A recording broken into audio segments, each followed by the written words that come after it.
नमस्कार, जय हिंद साथियों आज की वीडियो में हम बात करेंगे कार्मिक विभाग ने एक नया रूल्स जारी किया गया है। साथियों रूल्स है कि 1 साल की वेटिंग वाला रूल्स। साथियों यहाँ पर आज 4 जून 2026 को ये ऑर्डर है वो कार्मिक विभाग के द्वारा जारी किया गया है। साथियों ये जो रूल है वो 1 साल वेटिंग वाला रूल्स है, जिसको लेकर कार्मिक विभाग ने आज बिल्कुल ऑर्डर जारी कर दिए हैं। साथियों यहाँ पर सभी को यहाँ पर लिखा गया है और इसका जो विषय रहने वाला है वो सबसे पहले हम जान लेते हैं कि इसका विषय क्या रहने वाला है। इसमें लिखा है किसी पद पर अंतिम रूप से चयनित अभ्यर्थी की मूल सूची की अभिस्थापना प्रेषित करने की तिथि से 1 वर्ष के भीतर अगर वो परित्याग कर देता है, मृत्यु पच्युति हो जाती है, तो उस स्थिति में उस पद के विरुद्ध जो भी वर्गवार प्रतिशत सूची है, वेटिंग लिस्ट है, उससे विद्यार्थियों का चयन किए जाने के संबंध में ये एक जो ऑर्डर है वो कार्मिक विभाग के द्वारा जारी कर दिया गया है। साथियों यहाँ पर विद्यार्थियों की जो मांग है वो काफ़ी लंबे समय से ये चली आ रही थी कि ये जो फोर्थ ग्रेड जो भर्ती अभी चल रही है साथियों, इसमें जो 1 साल की जो वेटिंग वाला जो रूल है वो इसमें लागू होना चाहिए।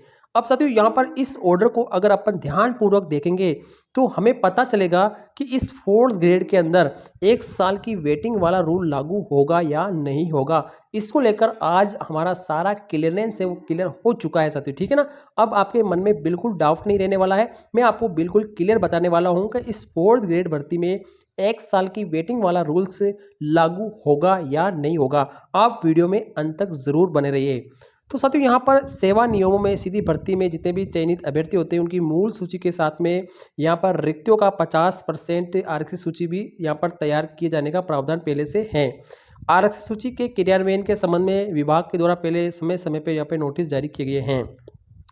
पूर्व में जितने भी जारी परिपत्रों के माध्यम से निर्देशित किया गया था कि किसी रिक्त पद पर नव चयनित अभ्यर्थी के द्वारा कार्यग्रहण करने के उपरांत कार्यग्रहण करने के बाद में उस पद पर भर्ती पूर्ण मानी जाती थी, यानी वो भर्ती कंप्लीट हो जाती थी अगर उस पद पर प्रतिशत सूची के अभ्यर्थियों का कोई अधिकार नहीं रहता था। ये पहले वाले रूल से साथियों, ठीक है ना।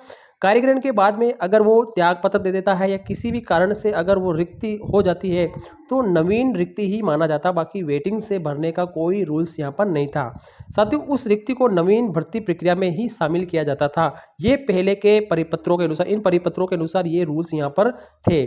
अब साथियों यहाँ पर आगे अगर देखेंगे तो उक्त क्रम में ये तथ्य आलोक में आया है, यानी ध्यान में आया है कि मूल सूची में चयनित कुछ अभ्यर्थी के द्वारा कार्यग्रहण करने के बाद में या तो परित्याग कर देते हैं या उनकी मृत्यु हो जाती है या पदच्युति हो जाती है, पद से हटा दिए जाते हैं, तो उस पद पर पुनः रिक्त, वो पद क्या होते हैं, पुनः रिक्त हो जाते हैं और ये पद स्वतः ही नवीन रिक्ति मानते हुए नवीन भर्ती में शामिल हो जाते थे।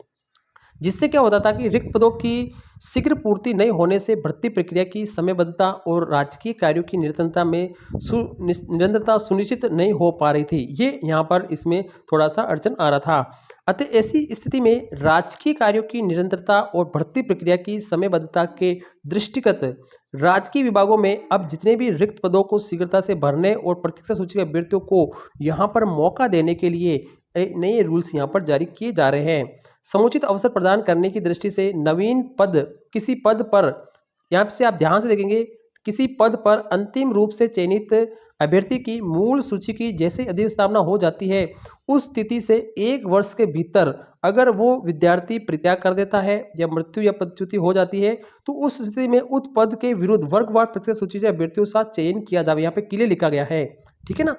यानी उसकी अभी स्थापना होने के 1 साल के अंदर अंदर अगर वो छोड़ देता है किसी भी रीजन से, ठीक है ना, तो प्रतीक्षा सूची के जो भी होगी उसमें से उसका सिलेक्शन किया जाएगा।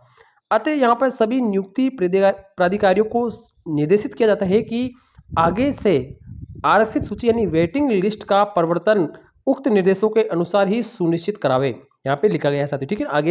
आगे से जितनी भी आरक्षित सूचियां है उसका यहाँ पर इस निर्देशों के अनुसार ही पालन कराया जाए। यहाँ पे एक लाइन लिखी गई है किंतु ऐसे प्रकरण जो उक्त स्पष्टीकरण से पूर्व निस्तारित हो चुके हैं, यानी 4 जून से पहले 4 जून से पहले अगर कोई भी भर्ती प्रक्रिया शुरू हो चुकी है, उसका एग्ज़ाम कंडक्ट हो चुका है, उसका रिज़ल्ट यानी 2 गुणा का रिज़ल्ट आ चुका है, डीवी हो चुका है, तो ऐसी भर्ती प्रक्रियाएँ क्या होगी, उसके लिए ये बिल्कुल नहीं खोला जाएगा। देखो क्लियर लिखा गया है साथियों, ठीक है ना? यानी 4 जून 2026 से पहले जितनी भी भर्ती प्रक्रियाएँ चल रही है, भले वो 4th ग्रेड हो, 3rd ग्रेड वैकेंसी हो, इसके अलावा जितनी भी वैकेंसियाँ हैं, अगर 4 जून 2000 पहले से अगर वो प्रक्रियाधीन है, तो उसमें ये 1 साल की जो वेटिंग वाला जो रूल्स है ना, वो इसमें लागू नहीं होने वाला है। ये क्लियर हो चुका है साथियों, ठीक है ना? लागू नहीं होगा। तो अब आप क्लियर समझ गए होंगे कि जो 4th ग्रेड भर्ती है ना, इस 4th ग्रेड भर्ती में भी यहाँ पर ये जो 1 साल वेटिंग वाला जो रूल है, वो 1 साल वेटिंग का जो रूल है ना, वो अब लागू नहीं होने वाला है साथियों, बिल्कुल अब लागू नहीं होगा। 4th ग्रेड में तो बिल्कुल यहाँ पर लागू नहीं होगा, ये आदेश आ चुका है। यानी अब आपके विद्यार्थियों के जो मन में बातें चल रही थी ना, वो अब खत्म हो जानी चाहिए, बिल्कुल क्लियर हो चुका है, आदेश जारी हो चुका है, अब इसमें जारी लागू नहीं होगा। अब साथियों देखो, 1 साल की जो वेटिंग का रूल है ना, ये 4th ग्रेड में ही लागू होना चाहिए था। क्यों होना चाहिए? मैं आपको क्लियर बताना चाहूँगा साथियों, ठीक है ना? अगर 4th ग्रेड भर्ती को अगर अपन देखते हैं तो इसमें पद कितने हैं? 53,750 पद है, ठीक है? और ये जो भर्ती है, ये जो पद है, ठीक है ना? ये जो पद है ना, ये L1 का पद है, यानी सबसे निम्न लेवल का ये पद है साथियों, ठीक है ना? और साथियों इसका वेतन भी कम है।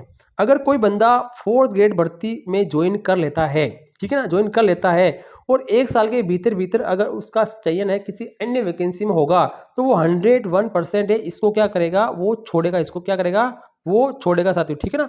बिल्कुल छोड़ेगा इसको, बिल्कुल छोड़ेगा क्योंकि ये इससे उच्च पद वाले पे चयन होगा क्योंकि ये सबसे निम्न जो लेवल का पद है हमारे राजस्थान में जितनी भी सरकारी नौकरियाँ हैं, उसमें सबसे निचले स्तर का लेवल L1 ही होता है। अगर इससे उच्च L2 में भी अगर होगा किसी बंदे का या L3 में होगा या L5 में होगा, L4 में, 5 में, 6 में, 7 में, तो हमेशा ऊपर ही जाने की सोचेगा। तो इसलिए इसमें पद सबसे ज़्यादा रिक्त होने वाले हैं। अब ये सारे पद क्या होंगे, बिल्कुल खराब होने वाले हैं साथियों, बिल्कुल यहाँ पर ये पद ऐसे कैसे जाने वाले हैं क्योंकि आपका जो रूल्स है ना वो कैसे लागू होगा? जैसे 4th ग्रेड भर्ती है साथियों, ठीक है ना? या 4th ग्रेड भर्ती है, कोई भी भर्ती है, अगर जैसे आज आदेश जारी हो गया, जैसे आज 4 जून 2026 को किसी भर्ती का जॉइनिंग का आदेश जारी हो चुका है साथियों, ठीक है?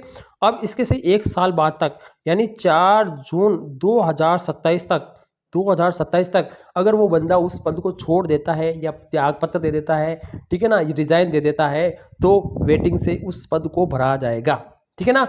ये सबसे ज़्यादा पद जो रिक्त होने वाले हैं ना, वो 4th ग्रेड में ही होने वाले हैं और इसी भर्ती के अंदर ये लागू नहीं हो रहा है। ये सबसे बड़ा खेद का विषय साथियों, बिल्कुल इसमें लागू नहीं हो रहा है साथियों, ठीक है ना? तो इसमें लागू होना चाहिए था, हमारी माँग थी, विद्यार्थियों की माँग है, सबकी माँग यही है कि ये जो रूल्स है ना, ये 4th ग्रेड में तो लागू होना चाहिए था। बल्कि ये 4th ग्रेड में लागू नहीं हो रहा है, तो ये तो अच्छा जो बात है विद्यार्थियों के हित में नहीं है साथियों, ठीक है ना? अब देखते हैं कि आगे विद्यार्थियों का क्या रिस्पॉन्स आता है इस नियम को लेकर क्योंकि ये नियम आज ही जारी हुआ है। तो अब 1-2 दिन में इसका जो रिस्पॉन्स है वो आने वाला है विद्यार्थियों का और विद्यार्थी क्या सोचते हैं, आगे क्या डिसीजन लेते हैं, इसको लेकर विद्यार्थी ही बात करेंगे। और आपको अगर लगता है कि 4th ग्रेड में लागू होना चाहिए, तो आप हमें कमेंट बॉक्स में ज़रूर लिखिए, आपकी बात को आगे हम ज़रूर पहुँचाएँगे और आप हमारे टेलीग्राम चैनल को जॉइन ज़रूर कर सकते हैं। उसपे तरह-तरह की जो इन्फॉर्मेशन है वो मिलती रहती है, 4th ग्रेड से संबंधित है या अन्य जो भी वैकेंसियाँ हैं। तो आज की वीडियो में बस इतना ही। 4th ग्रेड में ये रूल्स लागू नहीं हो रहा है, नहीं हो रहा है, नहीं हो रहा है। थैंक यू, धन्यवाद।